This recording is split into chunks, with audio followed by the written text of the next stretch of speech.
ಬೆಂಗಳೂರಿನ ಜೆಪಿ ಭವನ ಜೆಡಿಎಸ್ ದಿನಾಂಕ 22/11/2025 ನಾಳೆ ಜೆಡಿಎಸ್ ಪಕ್ಷದ ರಾಜ್ಯ ಕಚೇರಿಯಲ್ಲಿ ಜೆಪಿ ಭವನದಲ್ಲಿ ಬೆಳ್ಳಿ ಹಬ್ಬದ ಸಿದ್ಧತೆ ಕಾರ್ಯಕ್ರಮದಲ್ಲಿ ನಿಖಿಲ್ ಕುಮಾರಸ್ವಾಮಿ ಮಾಧ್ಯಮಗಳ ಜೊತೆ ಮಾತನಾಡಿದರು ಹಾಗೂ ಜೆಡಿಎಸ್ ಪಕ್ಷದ ಎಲ್ಲ ಮುಖಂಡರು ಉಪಸ್ಥಿತರಿದ್ದರು.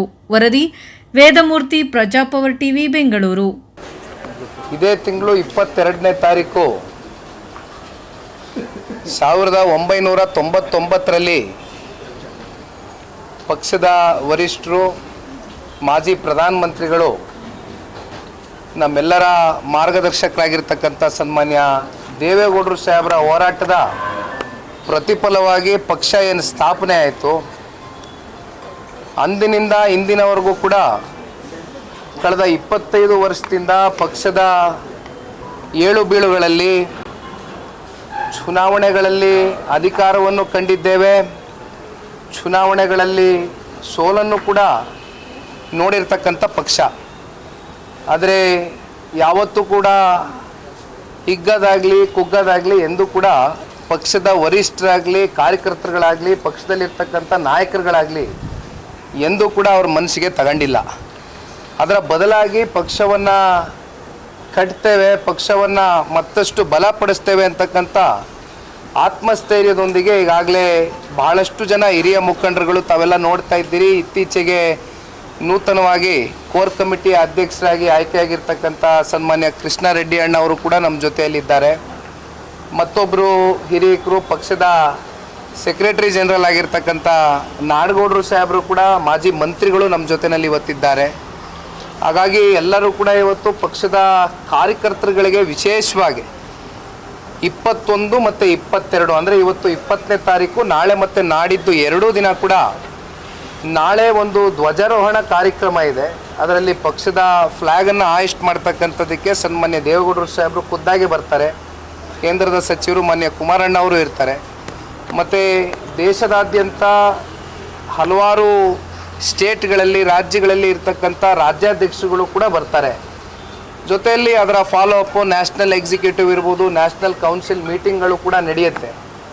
ಏಕೆಂದರೆ ತಮ್ಮೆಲ್ಲರಿಗೂ ಒಂದು ಕುತೂಹಲ ಇರತಕ್ಕಂಥ ವಿಚಾರ, ಬಹುಶಃ ರಾಷ್ಟ್ರಾಧ್ಯಕ್ಷರು ಮತ್ತು ರಾಜ್ಯಾಧ್ಯಕ್ಷರು ಮತ್ತು ಅದರ ಒಂದು ವಿಚಾರಕ್ಕೆ ಸಂಬಂಧಪಟ್ಟಂತೆ ತಾವೆಲ್ಲರೂ ಬಹುಶಃ 21 ಸಂಜೆ ಅಂದರೆ ನಾಳೆ ಸಂಜೆ ಈ ಮೀಟಿಂಗ್ ಮುಕ್ತಾಯವಾದ ನಂತರ ಇವೆಲ್ಲವೂ ಕೂಡ ಬಹಿರಂಗವಾಗಿ ಪಕ್ಷದ ಕಚೇರಿ ಮೂಲಕವೇ ನಿಮ್ಮೆಲ್ಲರಿಗೂ ಕೂಡ ಸಂದೇಶ ಬರಲಿದೆ. ಜೊತೆಯಲ್ಲಿ ಅದಾದ ನಂತರ 22 ಬೆಳಗ್ಗೆ ಒಂದು 11 ಗಂಟೆಗೆ ಈಗ ಇಲ್ಲೇ ಬಲಭಾಗದಲ್ಲಿ ಇರ್ತಕ್ಕಂಥ ಈ ಒಂದು ಸ್ಟೇಜ್ ಏನು ನೋಡ್ತಾ ಇದ್ದೀರಿ, ಪ್ಲ್ಯಾಟ್ಫಾರ್ಮು ಭಾಳ ಅಚ್ಚುಕಟ್ಟಾಗಿ ವ್ಯವಸ್ಥಿತವಾಗಿ ಮಾನ್ಯ ತಿಪ್ಪೇಸ್ವಾಮಣ್ಣ ಅವರ ನೇತೃತ್ವದಲ್ಲಿ ಅವರ ಒಂದು ಜವಾಬ್ದಾರಿಯೊಂದಿಗೆ ನಾವೆಲ್ಲರೂ ಕೂಡ ಸಾಕಷ್ಟು ರಾಜ್ಯಾದ್ಯಂತ ಹಲವಾರು ಜಿಲ್ಲೆಗಳಿಂದ ಬರ್ತಕ್ಕಂಥ ಕಾರ್ಯಕರ್ತರಿಗೆ ಯಾವ ರೀತಿ ನಾವು ಅವ್ರನ್ನ ಬರಮಾಡ್ಕೊಂಡು ಪ್ರತಿಯೊಬ್ಬರಿಗೂ ಒಂದು ಊಟದ ವ್ಯವಸ್ಥೆ ಇರ್ಬೋದು, ತಿಂಡಿ ವ್ಯವಸ್ಥೆ ಇರ್ಬೋದು, ಜೊತೆಯಲ್ಲಿ ಭಾಳ ದೊಡ್ಡ ಮಟ್ಟದಲ್ಲಿ ನಿರೀಕ್ಷೆಗೂ ಮೀರಿ ಜನ ಬರ್ತಕ್ಕಂಥ ಸಾಧ್ಯತೆ ಇರ್ತಕ್ಕಂಥ ಹಿನ್ನೆಲೆಯಲ್ಲಿ LED ಸ್ಕ್ರೀನ್ಗಳನ್ನೂ ಕೂಡ ಒಂದಷ್ಟು ಕಡೆ, ಒಂದು 3ರಿಂದ 4 ಕಡೆ ಅದನ್ನು ಕೂಡ ಒಂದು ವ್ಯವಸ್ಥೆ ಮಾಡಬೇಕು ಅಂತಕ್ಕಂಥದ್ರ ಬಗ್ಗೆ ಈಗಾಗಲೇ ಕೂಲಂಕುಷವಾಗಿ ಚರ್ಚೆಯನ್ನು ಮಾಡಿದ್ದೇವೆ. ಒಟ್ಟಾರೆಯಾಗಿ ಇದು ಒಂದು ಬೆಳ್ಳಿ ಹಬ್ಬ ಅಂತ ಕರಿತಿರೋ, ರಜತ ಮಹೋತ್ಸವ ಅಂತ ಕರಿತಿರೋ, ಆದರೆ ಒಂದು ಈ ಕರ್ನಾಟಕ ರಾಜ್ಯದಲ್ಲಿ ಒಂದು ಪ್ರಾದೇಶಿಕ ಪಕ್ಷವನ್ನು ಇಷ್ಟು 25 ವರ್ಷಗಳ ಕಾಲ ಇಷ್ಟೊಂದು ಬಲವಾಗಿ ಕಟ್ಟಿರ್ತಕ್ಕಂಥ ಪಕ್ಷ ಬಹುಶಃ ಇದು ಒಂದು ಏಕೈಕ ಪಕ್ಷ, ಅದು ಪ್ರಾದೇಶಿಕ ಜನತಾದಳ ಪಕ್ಷ. ತಮಗೆ ಗೊತ್ತಿದೆ, ಹಲವಾರು ದಶಕಗಳಿಂದ ಎರಡೂ ರಾಷ್ಟ್ರೀಯ ಪಕ್ಷಗಳ ವಿರುದ್ಧವಾಗಿಯೇ ಹೋರಾಟವನ್ನು ಮಾಡ್ಕೊಂಬಂದಿದ್ದೇವೆ.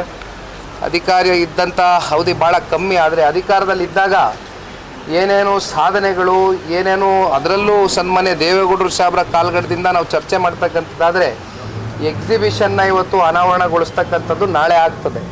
ಅಲ್ಲಿ ತಾವೆಲ್ಲರೂ ನೋಡ್ಬೋದು ಸನ್ಮಾನ್ಯ ದೇವೇಗೌಡರು ಸಾಹೇಬರು ಯಾವ ಊರಲ್ಲಿ ಹುಟ್ಟಿದ್ರು, ಆಮೇಲೆ ಅವರ ವೈಯಕ್ತಿಕ ಬದುಕಿರ್ಬೋದು, ಜೊತೆಯಲ್ಲಿ ಅವರು ರಾಜಕೀಯವಾಗಿ ಅವರು ಯಾವ್ಯಾವ ರೀತಿ ಅವರ ನಡೆಗಳನ್ನ ಇಟ್ಟಿದ್ದಾರೆ ಅಂತಕ್ಕಂಥದ್ದು ಪ್ರತಿಯೊಂದು ಕೂಡ ಎಕ್ಸಿಬಿಷನ್ ಮೂಲಕ ನಾಳೆ ದಿನ ಇಡೀ ರಾಜ್ಯದ ಜನತೆಗೆ ಇದು ಒಂದು ಮಾಡಲ್ಲಾಗಿ ಏನು ಪ್ರೆಸೆಂಟ್ ಮಾಡ್ತಾ ಇದ್ದೇವೆ. ಇಲ್ಲಿಂದ ಮತ್ತೆ ಅದನ್ನು ಮತ್ತಷ್ಟು ತಾಲೂಕು ಕೇಂದ್ರಗಳಲ್ಲಿ, ಜೊತೆಯಲ್ಲಿ ಜಿಲ್ಲಾ ಕೇಂದ್ರಗಳಲ್ಲಿ ಈಗಾಗಲೇ ಸಾಕಷ್ಟು ಬಾರಿ ಪಕ್ಷದ ಚೌಕಟ್ಟಿನಲ್ಲಿ ಚರ್ಚೆ ಮಾಡಿದ್ದೇವೆ.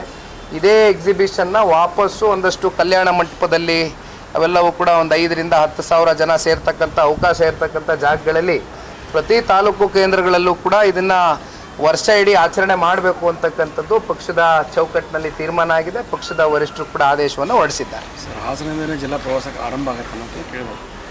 ಸರಿ ಅಣ್ಣ, ಹಾಸನದಿಂದಲೇ ಜಿಲ್ಲಾ ಪ್ರವಾಸಗಳನ್ನ ಆರಂಭ ಮಾಡಿಸ್ತೀವಿ. ಈಗ ನಮ್ಮ ಒಂದು ಜನರೊಂದಿಗೆ ಜನತಾದಳ ಮೆಂಬರ್ಶಿಪ್ ಡ್ರೈವ್ ಪ್ರಕ್ರಿಯೆ ಮಿಸ್ಡ್ ಕಾಲ್ ಕ್ಯಾಂಪೇನು ಈಗಾಗಲೇ 52 ಕ್ಷೇತ್ರ ಮುಕ್ತಾಯ ಮಾಡಿದ್ದೇವೆ ಮೊದಲನೇ ಹಂತದಲ್ಲಿ. ಎರಡನೇ ಹಂತದಲ್ಲಿ ಇನ್ನೂ ಕೆಲವೊಂದಷ್ಟು ಜಿಲ್ಲೆಗಳು ಕ್ಷೇತ್ರಗಳು ಬಾಕಿ ಇದೆ. ಅದು ಕೂಡ ಅದರ ಜೊತೆಯಲ್ಲಿ ಟೇಕ್ ಆಫ್ ಮಾಡ್ತೇವೆ.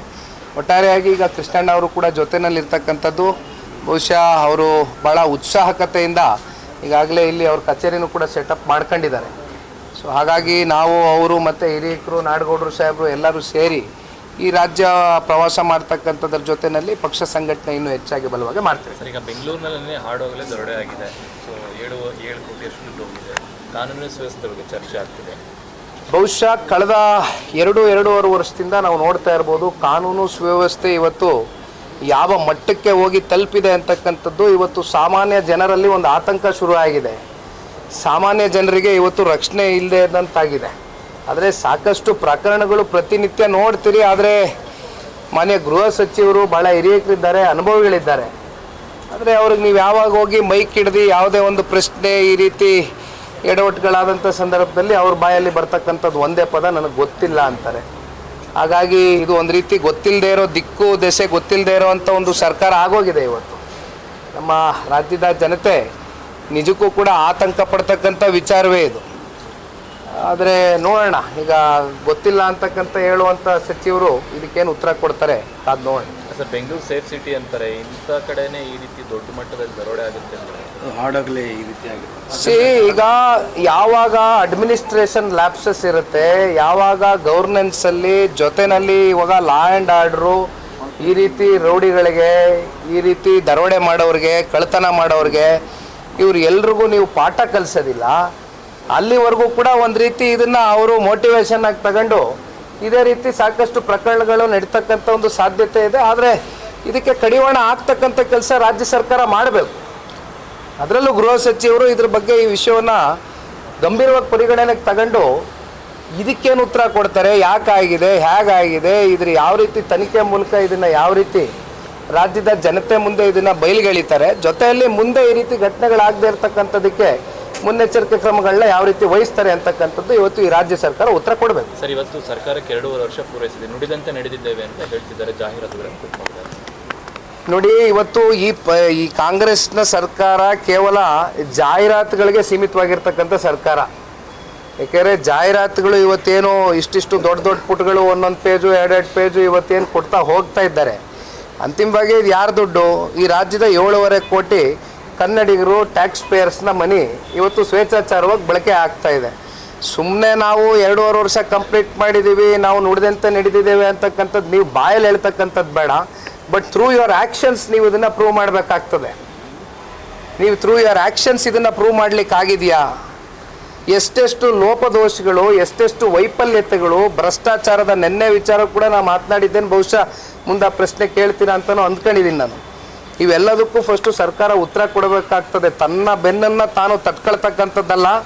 7.5 ಕೋಟಿ ಕನ್ನಡಿಗರ ಹೃದಯವನ್ನು ಗೆಲ್ತಕ್ಕಂಥ ಕೆಲಸ ಇಲ್ಲಿವರೆಗೂ ಏನಾದ್ರು ಈ ರಾಜ್ಯದ ಸರ್ಕಾರ ಮಾಡಿದ್ದಾರಾ? ಆಗಿದೆಯಾ?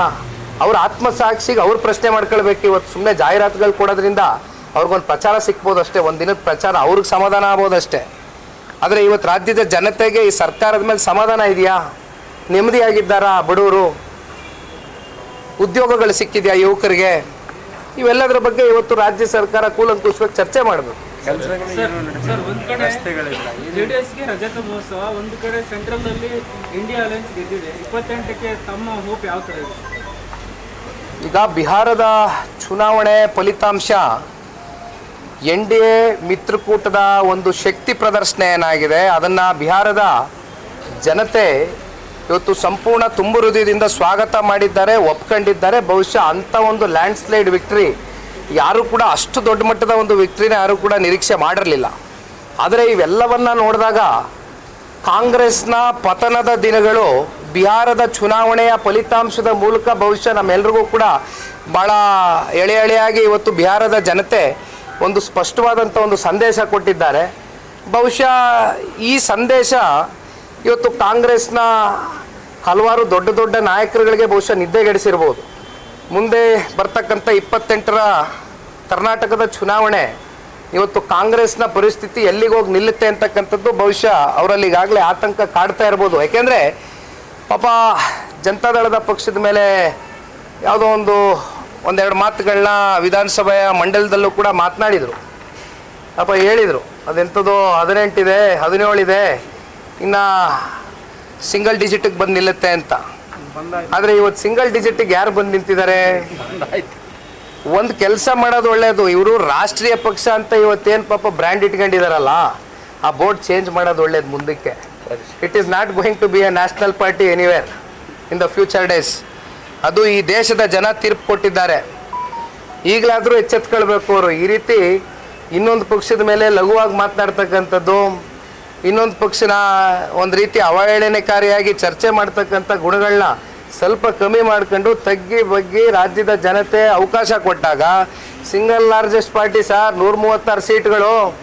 ಪಾಪ ಸನ್ಮಾನ್ಯ ಕುಮಾರಣ್ಣ ಅವ್ರಿಗಿದ್ದಂಥ ಒತ್ತಡಗಳು ಇವ್ರೇನು ಇರಲಿಲ್ಲ, ಇವ್ರಿಗೇನಿಲ್ಲ. ಇವತ್ತು ಅವ್ರ ಪರಿಸ್ಥಿತಿ ಹೆಂಗಿತ್ತು? ಇನ್ನೊಂದು ಪಕ್ಷನ ಕೇಳಬೇಕಾಗಿತ್ತು, ಇನ್ನೊಂದು ಪಕ್ಷದ ನಾಯಕರು ಕೇಳಬೇಕಾಗಿತ್ತು. ಏನಾದರೂ ರುಜುವಾತು ಮಾಡೋಕ್ಕಿಂತ ಮುಂಚೆ, ಏನಾದ್ರು ತೀರ್ಮಾನ ತಗೊಳ್ಳೋದಕ್ಕಿಂತ ಮುಂಚೆ ಈ ರಾಜ್ಯದ ಜನತೆ ಪರವಾಗಿ. ಆದರೂ ಅವ್ರು ಕೊಟ್ಟಂಥ ಮಾತುಗಳು ಸಾಕಷ್ಟು ಉಳಿಸ್ಕೊಂಡಿರೋದ್ರಿಂದನೇ ಬಹುಶಃ ಇವತ್ತು ನೀವು ಇಲ್ಲಿ ನಿಂತಿದ್ದೀವಿ. 25 ವರ್ಷ ರಜೌತ ಮಹೋತ್ಸವವನ್ನು ಇವತ್ತು ಜನತಾದಳ ಪಕ್ಷ ಆಚರಣೆ ಮಾಡ್ತಾ ಇದೆ ಅಂದರೆ ಅದಕ್ಕೆ ಸನ್ಮಾನ್ಯ ದೇವೇಗೌಡರು ಸಾಹೇಬರು, ಕುಮಾರಣ್ಣ ಅವರ ಕೊಡುಗೆ ರಾಜ್ಯಕ್ಕೆ ದೇಶಕ್ಕೆ ಬಹಳ ದೊಡ್ಡ ಮಟ್ಟದಲ್ಲಿದೆ ಅಂತಕ್ಕಂಥದ್ದು ಜನನು ಗುರುತಿಸಿದ್ದಾರೆ. ಸರ್, ಅಧಿಕಾರ ಹಂಚಿಕೆ ವಿಚಾರದಲ್ಲಿ ದೊಡ್ಡ ಚರ್ಚೆ ಆಗಿದೆ. ಡಿ ಕೆ ಶಿವಕುಮಾರ್ ತ್ಯಾಗದ ಮಾತುಗಳನ್ನು ಜೋರಾಗಿ ಆಡ್ತಿದ್ದಾರೆ. ಇವತ್ತು ಡಿ ಕೆ ಸುರೇಶ್ ಅವರು ಸಿದ್ದರಾಮಯ್ಯ ಅವರು ಕೊಟ್ಟ ಮಾತು ಉಳಿಸ್ಕೊಳ್ಬೇಕು ಅಂತಿದ್ದಾರೆ.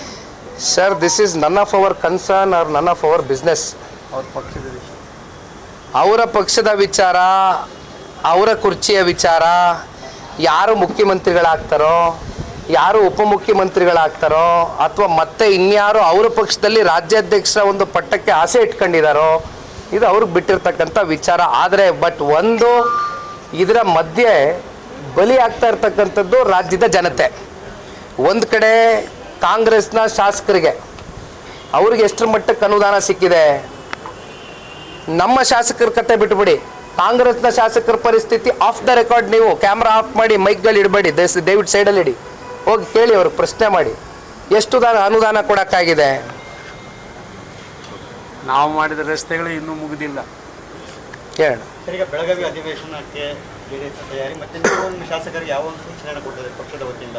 ಪ್ರತಿ ಬಾರಿನೂ ಕೂಡ ನನ್ನ ಉತ್ತರ ಕರ್ನಾಟಕ ಭಾಗದ ವಿಚಾರವಾಗಿ ಚರ್ಚೆ ಆಗದೇ ಕೇವಲ ನಾಮಕಾವಸ್ಥೆ ಅಧಿವೇಶನಗಳಷ್ಟೇ ಸೀಮಿತ ಆಗ್ತಾ ಇತ್ತು. ಈ ಬಾರಿ ಯಾವ ರೀತಿಯಾಗಿ ಜೆಡಿಎಸ್ ತಮ್ಮ ನಿಲುವು ತಗೊಂಡಿದೆ?